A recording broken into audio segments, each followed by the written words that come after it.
Assalamualaikum warahmatullahi wabarakatuh.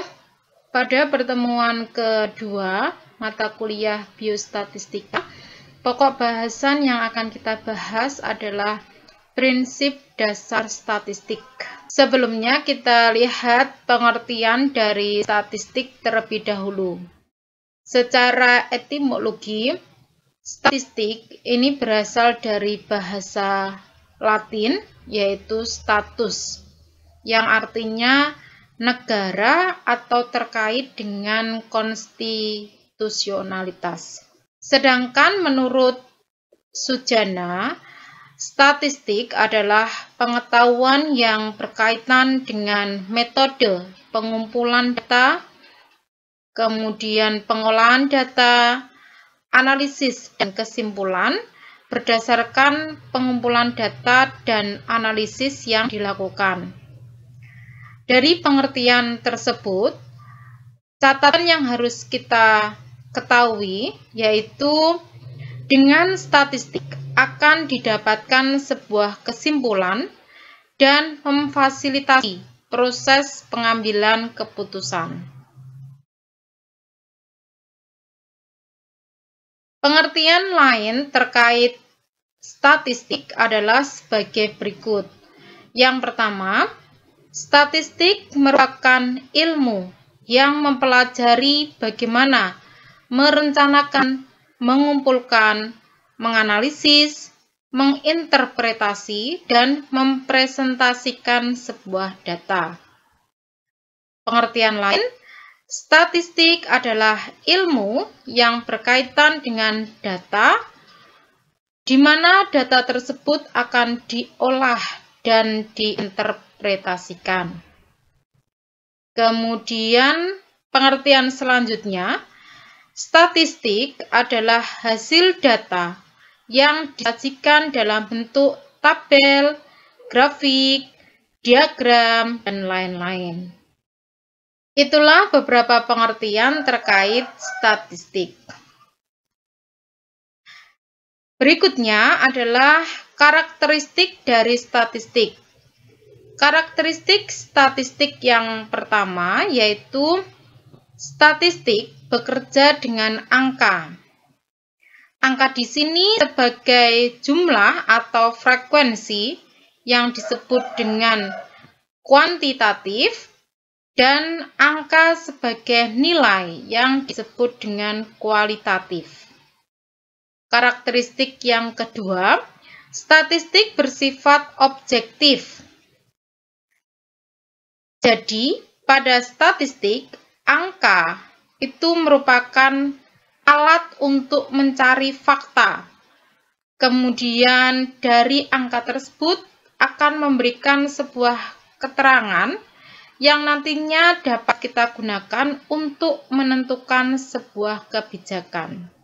Karakteristik berikutnya yaitu statistik bersifat universal.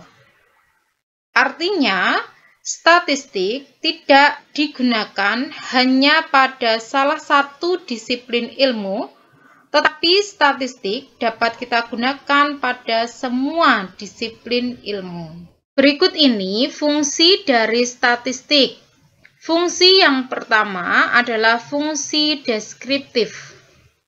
Artinya, statistik menggambarkan, menjelaskan data dan peristiwa yang dikumpulkan melalui proses penelitian dan investigasi yang belum menggeneralisasi atau menarik kesimpulan tentang populasi yang diteliti.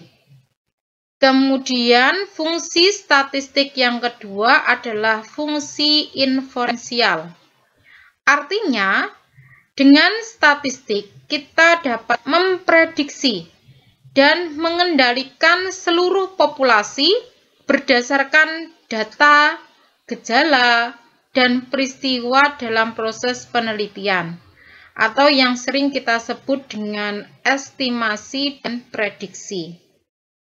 Jadi, seorang peneliti itu dapat menggunakan sebuah statistik untuk melakukan estimasi dan prediksi yang didasarkan pada data hasil penelitiannya. Oke, berikutnya adalah tujuan statistik. Di sini ada 4 tujuan statistik, yaitu yang pertama, statistik untuk membuat deskripsi atau menjelaskan data tentang populasi yang akan diselidiki. Kemudian, tujuan yang kedua yaitu statistik untuk membantu membuat estimasi nilai yang tidak diketahui berdasarkan data yang dianalisis. Tujuan yang ketiga yaitu untuk membuat perkiraan konsekuensi dari hipotesis yang diterima. Tujuan yang keempat adalah statistik untuk mengurangi jumlah populasi yang terlalu besar. Karena dengan menggunakan statistik itu sebuah sampel dapat diambil dari populasi sebuah penelitian.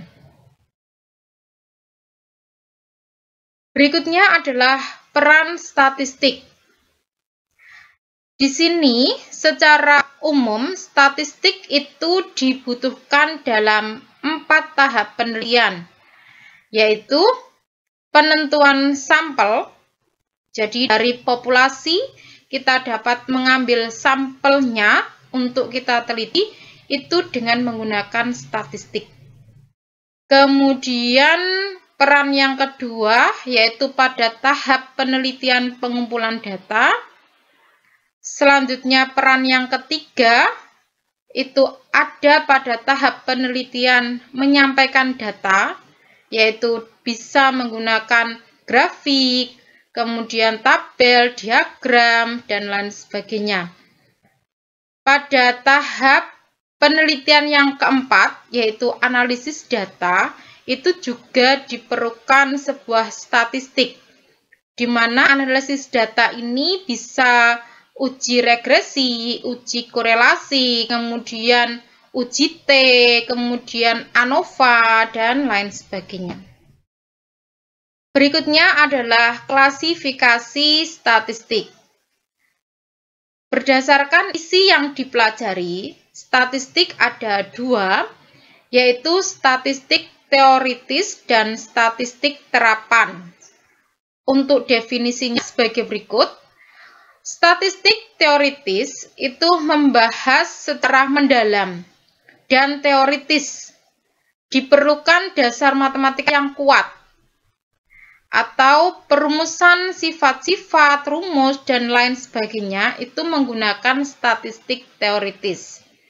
Sedangkan untuk statistik terapan itu dikenal dengan metode statistika, di mana ada aturan-aturan, rumus-rumus, dan sifat-sifat yang diciptakan oleh statistik teoritis, kemudian diambil dan digunakan dalam bidang pengetahuan yang diminati.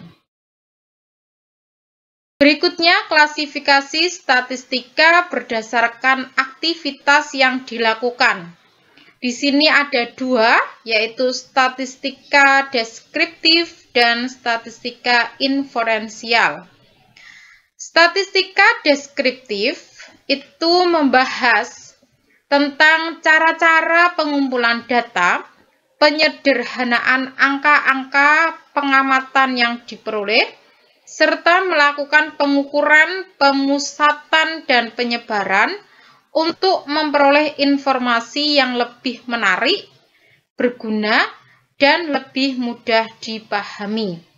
Sedangkan statistik inferensial ini membahas tentang cara menganalisis data serta mengambil kesimpulan atau yang pada dasarnya berkaitan dengan estimasi parameter dan pengajuan hipotesis.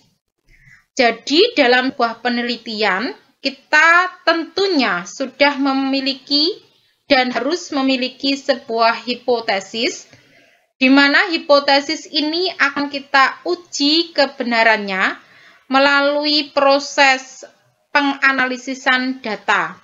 Nah, di situ ada klasifikasi statistik inferensial, yaitu berkaitan dengan estimasi parameter dan pengujian hipotesis penelitian. Berikutnya, klasifikasi statistika berdasarkan metodenya. Di sini ada dua, yaitu statistika parametrik dan statistika non-parametrik. Statistika parametrik merupakan bagian dari statistika inferensial yang mana mempertimbangkan nilai dari satu atau lebih parameter populasi. Artinya, pada statistika parametrik, skala pengukuran minimal adalah interval dan populasinya harus normal. Kemudian, berikutnya adalah statistika non-parametrik. Statistika non-parametrik adalah bagian dari statistika inferensial yang tidak memperhatikan nilai dari satu atau lebih parameter populasi.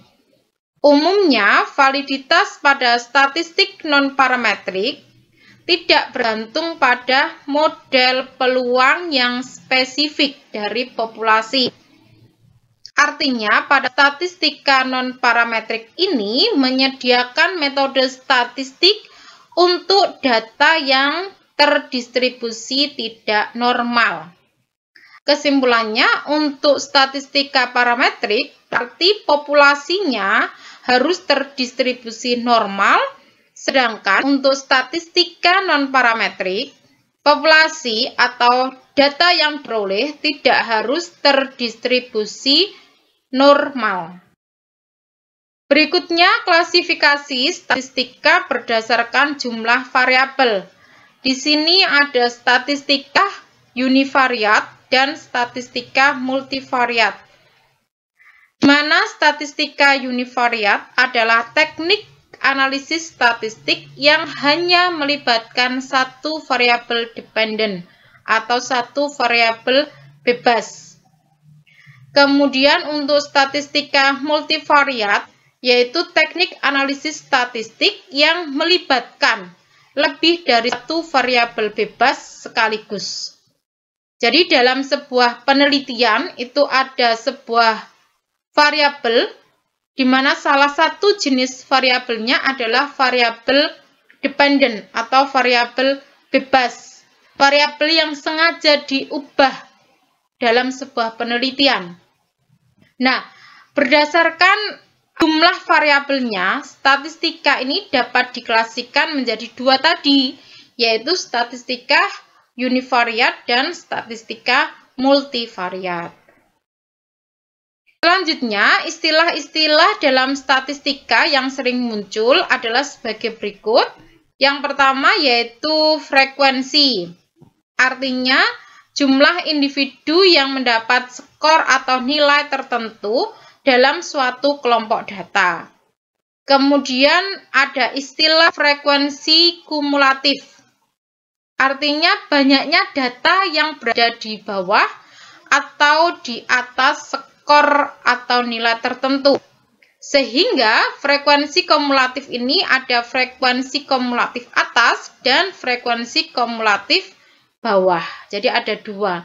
Ada data yang berada di atasnya skor atau nilai tertentu, itu disebut dengan frekuensi kumulatif atas. Sedangkan yang ada di bawahnya berarti frekuensi kumulatif bawah. Istilah berikutnya yaitu kelas interval. Artinya sekelompok skor pada setiap kelas. Kemudian ada istilah banyak kelas. Artinya ketika ada sebuah data, maka dapat dikelompokkan menjadi beberapa kelas berdasarkan interval yang telah ditentukan. Istilah berikutnya yaitu range. Artinya selisih antara skor tertinggi dengan skor terendah dari suatu perangkat data. Kemudian ada istilah panjang kelas, yaitu jarak atau banyaknya skor yang tercakup dalam tiap-tiap kelas interval. Kemudian ada istilah ujung bawah, artinya nilai terendah pada kelas interval yang bersangkutan. Sedangkan istilah ujung atas artinya nilai tertinggi pada kelas yang bersangkutan. Kemudian ada istilah mean atau rata-rata data. Kemudian ada istilah median atau angka tengah dari data penelitian kita. Kemudian ada istilah modus, yaitu angka yang paling sering muncul dalam data penelitian kita. Oke, demikian penjelasan terkait prinsip dasar statistik. Kurang lebihnya Bu Caci mohon maaf. Wassalamualaikum warahmatullahi wabarakatuh.